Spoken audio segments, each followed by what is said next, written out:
akkam fayyaa keessanii ilmaan Oromoo jirra nagaa gaariidha.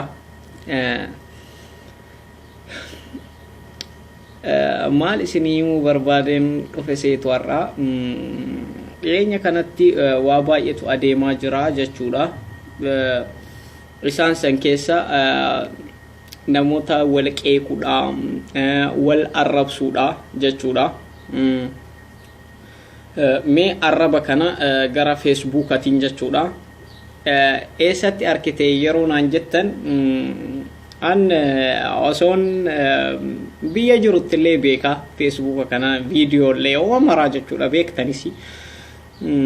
An xiqqaattiin taheeti high schooliin jira yeroo sana yeroo daawwiteen bakka akka entertainment kana calqabu jechuudha. Waa'ee weellistootaa fi namoota Facebookaan tarii miidiyaadhaan waan tokko dabarsan qeeqamuu isaanii ilaalchiseen dubbachuu fedhee jechuudha. Yeroo ranceessu ijoolleen kompiitar laaptooppiidhaan goranii naanneessan jechuudha tuttuqanii allafaan ciisa isaan sirarra ciisuu gurguddoodha. Nan dhaggeeffadha daawwitee kana ilaalanii daawwiteen inqoosaa nama kolfisiisas namoonni hedduun daawwitee bakki kun siin hin mallee lakki dhiisa achi deemi maal jechaanii oolan jechuudha. Yeroo sana ijoollee jalaa hateen ilaala laaptooppii isaanii fuudheen maal akka daawwiteen jedhan jechuudha. Mee fiidbaakii isaa ilaali jedhaniitu ijoolleen yeroo seenan daawwiteen qeeqa namni lakki bakki kun siin hin malu ati deemii akkasii miti maal jedhaniin yeroo sanii daawwiteellee marrasa uummanni kun akkamitti arrasawoo namoonni kun jedheen aaraa turan jechuudha. Daawwitee mokonnaniif jechuudha bakka akka entertainment gara OMN'tiin isa dabru kana jechuudha yeroo ammaa kana. Jennaan marree namoonni yeroo baay'ee daawwiteen arrabsan garuu innumtiin argu waan kana osoo an jedhee yoon gaafadhe ijoolleen ati minni jedhan na rukutanii nan usaa rafa jechuudha. Ganama fa'aa galgalaa laalanii tokko gaafatee maal akkana jedhaniin garuu daawwiteen immoo nama waa dalagu namni ima qeeqama jedhee dhiise mucaan jechuudha. An osoo bilbila dhuunfaa kun qabaatin iyyuu akka Oromoon nama arrabsitu nama tuffattuuf nama qeeqtu beekaa jechuudha.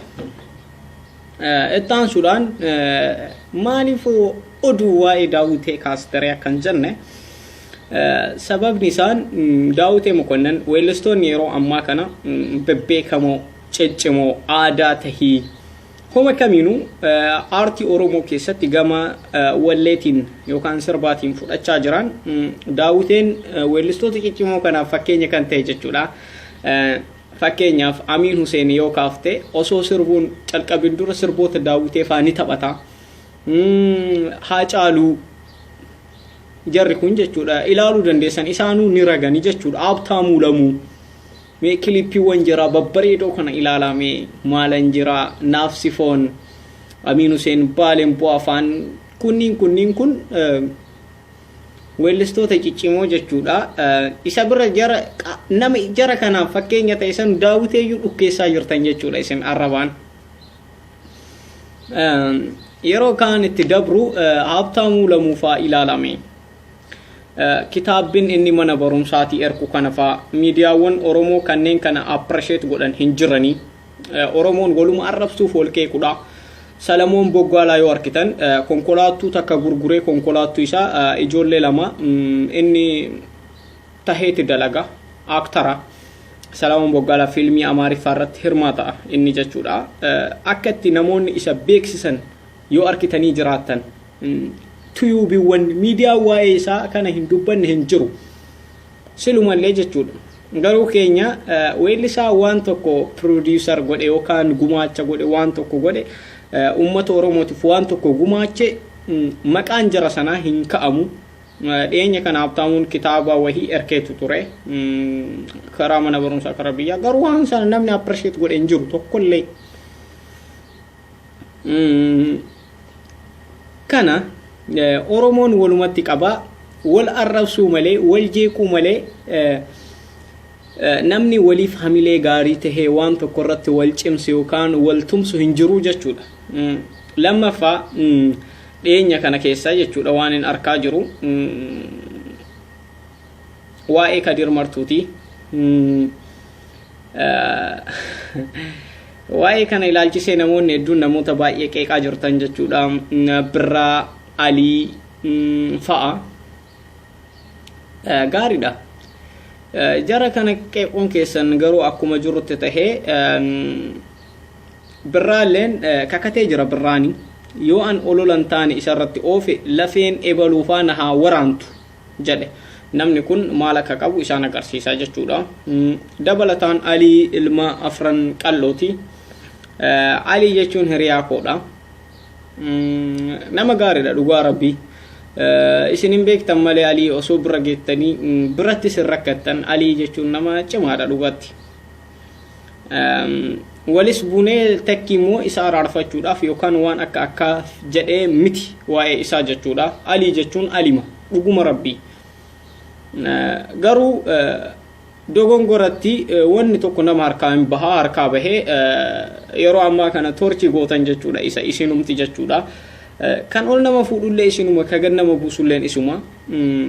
An Aliin anaaf ammallee inni jawaarima xiqqaadha.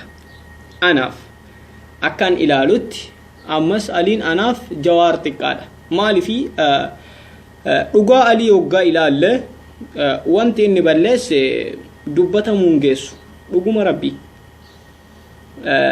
Badii isaarra tola isaatu caala jechuudha. Gatii kanaaf Alii itti fufiisiin jedha. Wanti calqaba daawutee mukannin faa kaaseef namoota ciccimoo akkanaa kanaayyuu yeroo aartii Oromoo lafa jalaa wixineen isaa ka'u jechuudha.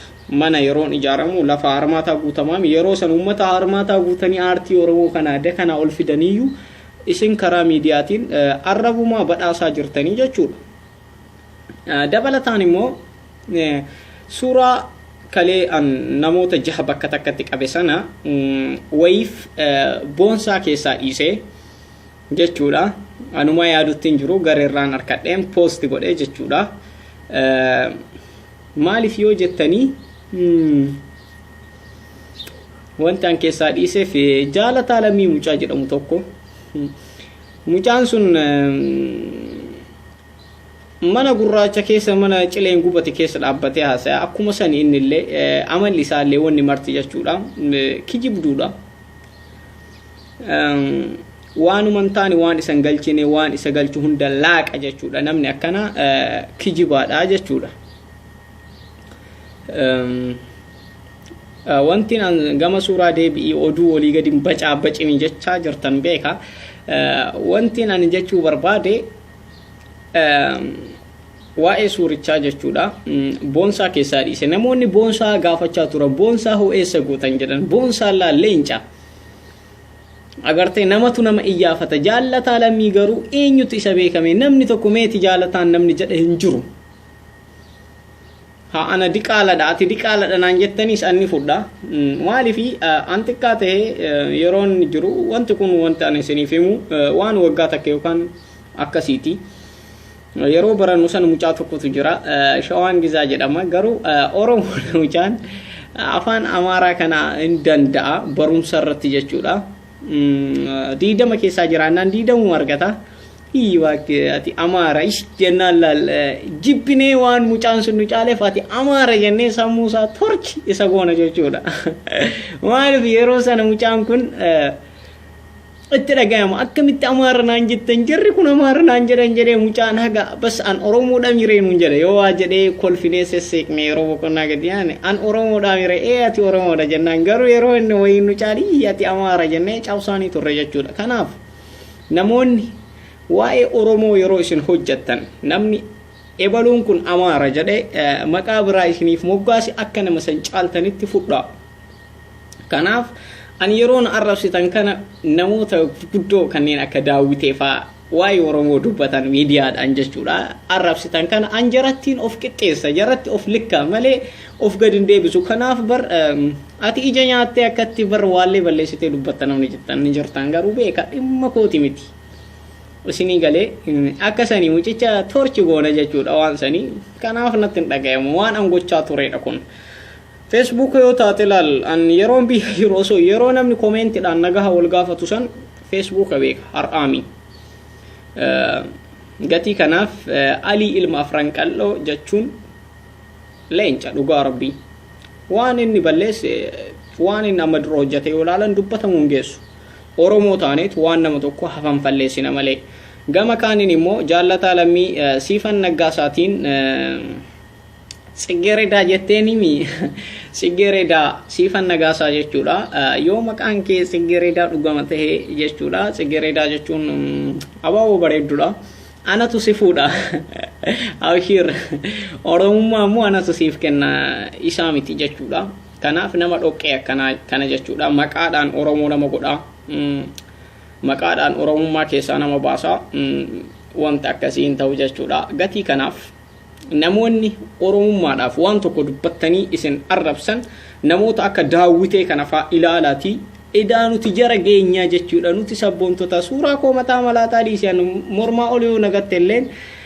ani kama suuraa malaataa sanii waaw natti tola kanaaf galatoomaa ilmaan oromoo viidiyoo isa lammataa ilaalchisee waggaa har'aas haa ta'u gaafa ilaalchi ummata keenya akka ilaalcha namaa tahe jechuudha akka ilaalcha warra habashaatti waa'ee tokkummaa waa'ee akkasfaa yeroo isin ilaaluu eegaltan yookaan yaaduu eegaltanitti immoo viidiyoo biraa isinii fideen dhufa jechuudha har'a isinitti baay'ee viidiyoon koo daqiiqaa 6 yookaan 5 kanaaf galatoomaa dhugaa dubbachuun dhiisu yoomillee taanaan abbaan feetan najjeestan malee dhiisuu hin dhiisu jechuudha dhugaa jirtu macalaaseen isinitti hima mataan isinin dhoofu kanaaf nuti hanga gaafa gootummaa dhaallutti yeroo ammaa kana gabrummaa dhaalle hanga sanitti ittuma fufna galatooma nagaatti